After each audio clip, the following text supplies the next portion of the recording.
ఇక కొద్ది రోజుల్లోనే నా దేవుని కార్యాన్ని కళ్ళారా చూడకపోతే అప్పుడు అడుగు. ఒకటి కాదు కోకొల్లలుగా చూస్తావు నా దేవుని కార్యాలు. ఏ రేంజ్లో నమ్ముతావో, ఏ రేంజ్లో విశ్వసిస్తావో, ఆ రేంజ్లో నా దేవుని కార్యాలు చూడకపోతే అప్పుడు అడుగు.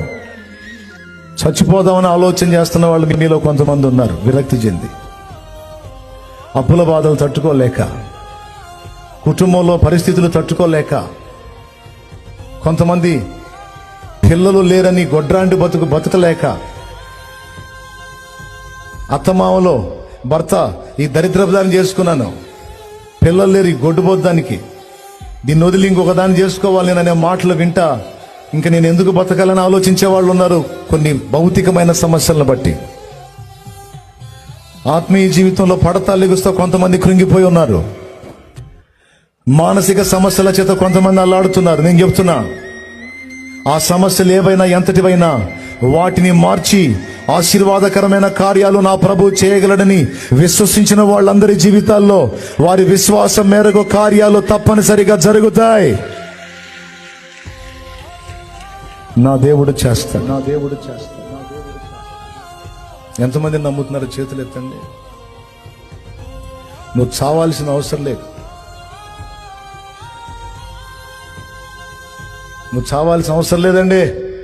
నీ కోసం పిచ్చిగా ప్రేమించి చచ్చిపోయిన వాడు ఉన్నాడండి, చచ్చి బతికినవాడు ఉన్నాడండి నీ కోసం. నువ్వెందుకు చావాలి పిచ్చిదానా?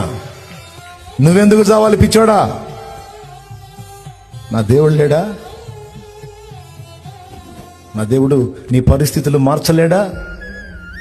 కొంతమంది ఏడుస్తున్నారు.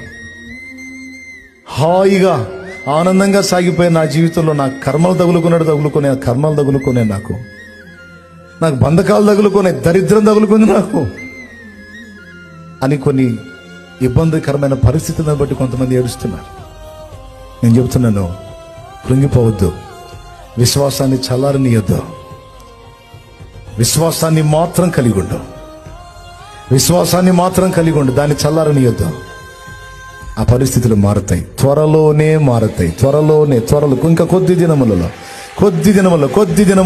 దినములలో నువ్వు నా దేవుని కార్యాలు బలంగా చూడబోతున్నావు.